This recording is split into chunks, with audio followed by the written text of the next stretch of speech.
चंद्रदेव को अर्घ देकर बुद्ध पूर्णिमा व्रत पूर्ण होता है। तो ये हम रात को चंद्रदेव को अर्घ देकर अपना व्रत पूर्ण करते हैं। राधे राधे, मैं नीलम पंखुड़ी स्वागत करती हूँ आप सबका मेरे नए ब्लॉग में।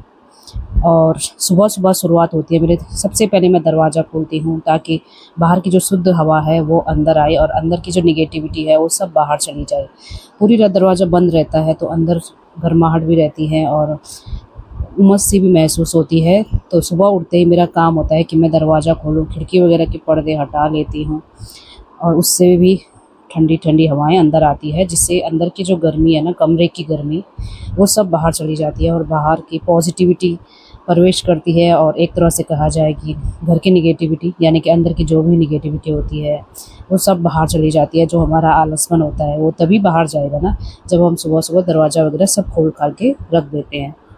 तो बुद्ध पूर्णिमा का आज मेरा व्रत है। तो व्रत की शुरुआत तो भाई यही कहूँगी कि पहले घर के काम काज से ही होती है। सबसे पहले बच्चों को स्कूल भेजना, कई सारे काम होते हैं, तभी हम अपना आगे का काम पूरा करते हैं। और असली व्रत तो यही है भाई, बच्चों का ध्यान रखना, अपने परिवार का ध्यान रखना, सबका ध्यान रखना। ये नहीं कि सिर्फ व्रत रखा और चुपचाप बैठ गए एक कोने पे, ऐसा तो संभव नहीं है भाई, सबका ध्यान रखना पड़ता है। तो मैंने सब कुछ समेट लिया था, सब कुछ जो सामान बिखरे रहते हैं। और ये तो हर घर में होता होगा कि रात को जितना भी आप संभाल के रखो, जैसे हर चीज़ समेट के हम रखना चाहते हैं संभाल के, लेकिन बच्चे हो या बच्चे के पापा तो सामान तो इधर उधर फैला ही देते हैं। तो हमारा काम क्या होता है, सब कुछ समेटना। तो सबसे पहले मैं एक गिलास गुनगुना पानी मैं डेली पीती हूँ। इससे ना शरीर आराम रहता है, सर में दर्द नहीं होता। अगर आपका जैसे व्रत है तो कई बार सर दुखने लगता है, सर दर्द होता है खाली पेट रहने की वजह से। तो गर्म पानी पीने से ना और शरीर जो है स्वस्थ रहता है और पेट भी साफ़ रहता है। इससे जो भी हमारे मतलब गंदे वो हैं, शरीर के अंदर जो विषैले तत्व होते हैं वो सब बाहर आ जाते हैं गुनगुना पानी पीने से। और इसके साथ मैं लेती हूँ कम से कम 6-7 पत्ते कड़ी पत्ते के चबा चबा के मैं सुबह खाती हूँ। आज व्रत है तो आज नहीं खाऊंगी, बाकी दिन मैं खा लेती हूँ। अब कड़ी पत्ते तो मेरे पास नहीं है, लेकिन मैं क्या करती हूँ, जैसे किसी के पास है तो उनसे खूब सारा ले लेती हूँ और फिर वो फ्रिज में स्टोर करके रख लेती हूँ। वैसे अगर आपके पास ताज़ा है तो बात ही क्या है, उससे तो और भी फ़ायदेमंद है। इससे एक अच्छी बात ये होती है कि पेट तो साफ रहता ही है और बिल्कुल सर में दर्द भी नहीं होता। पहले मुझे बहुत सर में दर्द होता है, जब से मैंने ये फॉलो किया है ना कड़ी पत्ता खाने का सुबह पानी के साथ, बहुत ही अच्छा लगता है। तो नहा धो के वही सबसे पहले मैंने कर ली पूजा, सब साफ़ सफाई कर ली थी। झाड़ू पोछा करने के बाद ना आराम रहता है पूरा दिन, फिर हम खाली खाली महसूस करते हैं, मतलब काम बाकी के काम हम आराम से कर सकते हैं। तो पूजा पाठ किया मैंने, अपना जो सुबह का पूजा होता है वो किया। फिर उसके बाद अपने सूर्य देव को जल दिया और जो भी हम करते हैं तुलसी पूजन वगैरह। मंदिर नहीं जा पाई क्योंकि दौड़ भाग ऐसे ही हो जाती है ना सुबह की ना। वैसे तो आज बच्चों की छुट्टी है, बच्चों के पापा की भी छुट्टी है, तो उतनी दौड़ भाग तो नहीं है। फिर भी जब बच्चे घर पे होते हैं ना तो बिज़ी हो ही जाते हैं, चाहे आप कितना भी फास्ट काम क्यों ना कर लें।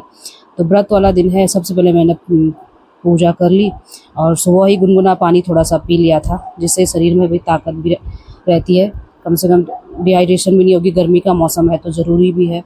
और रात के जो धुले हुए बर्तन होते हैं वो मैं रख लेती हूँ, इन्हें रात को सारे बर्तन वगैरह धो धा के रख लेती हूँ ना, इससे सुबह आराम रहता है। अगर कई लोग छोड़ देते हैं, खैर इससे सबकी अपनी अपनी मजबूरी होती है, हम किसी को कुछ कह नहीं सकते। अगर रात को ही धो ले तो और अच्छा है, कम से कम इससे जो है जैसे कॉकरोच वगैरह भी नहीं आते हैं और बदबू भी नहीं आती है। कई बार खाना वैसे ही रह जाता है और वैसे ही हम सिंक में डाल देते हैं तो बदबू से आने लगते हैं। मैं रात को ही धो धा के रख देती हूँ। फिर जो पानी निखर गया था उस पानी को मैंने साफ़ किया और मटके में पानी भी चेक कर लिया अभी पानी है कि नहीं। ये छोटी छोटी बातें होती हैं ना, सबका ध्यान रखना पड़ता है यार, छोटी छोटी बातों का। ऐसा नहीं है कि सिर्फ हम उठे व्रत किया और हो गया, ऐसा तो हो नहीं सकता ना। तो सारी चीज़ों का ध्यान रखना पड़ता है। दूध वगैरह ये लेके आ गए थे सुबह, ये चले गए थे पार्क और इनके पार्क से आने तक खेलते हैं ये बैडमिंटन अपना खेल कूद। चलो अच्छी बात है, इनकी आदत अच्छी है। तो उनके आने तक मैंने जो है सारा काम निपटा लिया था, जैसे झाड़ू पोछा वगैरह, थोड़ा बहुत साफ़ सफाई का। फिर ये आ गए थे, इनके लिए मैंने बना ली जल्दी से कॉफ़ी और अपने लिए बाद में बनाऊंगी, पहले इनके लिए बना देती हूँ कॉफ़ी। और दूध भी रख दिया था उबालने के लिए। गर्मियों में कई बार ना हम भूल जाते हैं, दूध कर लेके तो आ जाते हैं लेकिन बाहर छोड़ देते हैं, इससे दूध ख़राब हो जाता है, फिर दूध फट भी जाता है और बर्बादी तो होती ही है भाई, बर्बादी तो, क्योंकि दूध ख़राब हो जाता है और वैसे भी महंगे कितने हैं ना। तो इस साथ ही मैंने अपनी बेटी के लिए पानी गर्म कर लिया था उसके लिए उसकी भी मैंने आदत डाल दिया है। सुबह 1 गिलास गुनगुना पानी उसे ज़रूर देती हूँ। पहले सर्दियों में मैं उसे शहद के साथ देती थी, अब तो मैं सादा ही पानी देती हूँ। अब गर्मियों में तो शहद वाला पानी नहीं देते मुझे वैसे तो कोई दिक्कत तो नहीं है, पर सर्दियों में ज़्यादा देती हूँ क्योंकि सर्दियों में ना खांसी वगैरह ज़्यादा होता है, ज़ुकाम जल्दी हो जाते हैं, इस वजह से मैं उसे शहद वाला पानी देती हूँ। गर्मियों में नींबू वाला पानी, गुनगुने पानी में थोड़ा सा नींबू डाल दिया, उसे पसंद नहीं आता तो मैंने छोड़ दिया। अब एक बार जो वो छूट जाता है ना, वो छूट ही जाता है। तो आप बेटी के लिए मैंने पानी गर्म कर लिया था, ये बाहर अपना आराम से बैठ के पेपर पढ़ रहे थे। और अभी टाइम मुझे लग रहा है लगभग 8:30 के आसपास हो रहा है। तो चाय पानी इन्हें वही पिला दिया, चाय नहीं मतलब इनके लिए कॉफ़ी बनाई थी। चाय इन्होंने छोड़ दिया 2 साल से और इनकी वजह से मेरी भी चाय छूट गई। तो थोड़ी देर मैं धूप में अपने बाल सुखा लेती हूँ। भाई बाल सुखाना ज़रूरी भी है क्योंकि हवा से ना मेरे सर में दर्द होने लगता है। फिर मैंने अपने लिए बनाई बिना दूध की चाय, क्योंकि मैंने भी चाय छोड़ दी है। इन्होंने चाय छोड़ दी तो और मैंने भी छोड़ दी है। चलो एक अच्छी आदत मेरे अंदर आई और इससे मुझे बहुत आराम मिला है, क्योंकि पहले ना सर में बहुत भारीपन होता था, सुबह उठते ही सर भारी और बिल्कुल उठने का मन नहीं करता था। जब से चाय छोड़ी है और मैंने कड़ी पत्ता खाना शुरू किया है, बहुत ही आराम। नाश्ता वास्ता कर लिया था, उसके बाद हम चले गए सीधे राशन वगैरह लेने के लिए। तीनों चले गए थे, काफ़ी दिनों से भाई जाना है कह के टाइम नहीं हो रहा था। तो आज छुट्टी थी तो भाई राशन भी लेके आ गए हैं, थोड़ा बहुत जो भी छोटा मोटा किचन का आइटम होता है सब लेके आ गए थे। चावल तो हम एक साथ ही मंगवा लेते हैं क्योंकि पहाड़ी लोग चावल ज़्यादा खाते हैं। और फिर वहाँ से आने के बाद मैंने अपने मशीन लगा ली कपड़े धोने के लिए। वैसे डेली के थोड़े बहुत कपड़े होते हैं तो मैं हाथ से धो लेती हूँ, तो आज थोड़ा थकान सी हो रही थी तो मैंने मशीन लगा ली, क्योंकि डेली कपड़े धोते हैं तो भाई इसमें कोई बड़ी बात तो है नहीं। 2-4 कपड़े अगर हाथ से धो लो, इससे ना एक्सरसाइज भी हो जाती है। अब जैसे हम बैठते हैं मलासन पोज में, बैठने का जो पोज होता है उसे मलासन पोज रहता है, उससे शरीर भी स्वस्थ रहता है और बढ़िया भी है। ज़्यादा तो क्या कहूँ मैं। तो फिर उसके बाद जो भी बर्तन थे वो मैंने धो थे। अच्छा हाँ, ये मैंने खाना खाने के बाद जो है इनको खाना खिलाया। आने के बाद मार्केट से आने के बाद मशीन लगाया, सीधे किचन में गई, खाना बनाया, इन्हें खाना खिलाया। दाल चावल इनके लिए बनाया था। दिन में दोपहर में अगर छुट्टी होती है तो ये घर पर दाल चावल नहीं खाते हैं, वैसे तो रोटी लेके जाते हैं। फिर सारा अपना अच्छे से किचन वगैरह साफ़ कर लिया, व्रत है तो थोड़ा अच्छे से साफ़ कर लिया। वैसे तो डेली साफ़ करती हूँ, तो व्रत वाले दिन ना थोड़ा स्वच्छता का और ज़्यादा ध्यान रखना चाहिए। गैस वैस अच्छे से मैंने साफ़ कर लिया था, क्योंकि इसमें फिर मैं शाम को बनाऊँगी प्रसाद, इससे जो है स्वच्छता का ध्यान रखना ज़रूरी है। तो प्रसाद बनाना है शाम को, तो इसलिए अच्छे से मैंने गैस वगैरह अच्छे से रगड़ के साफ़ कर लिया है।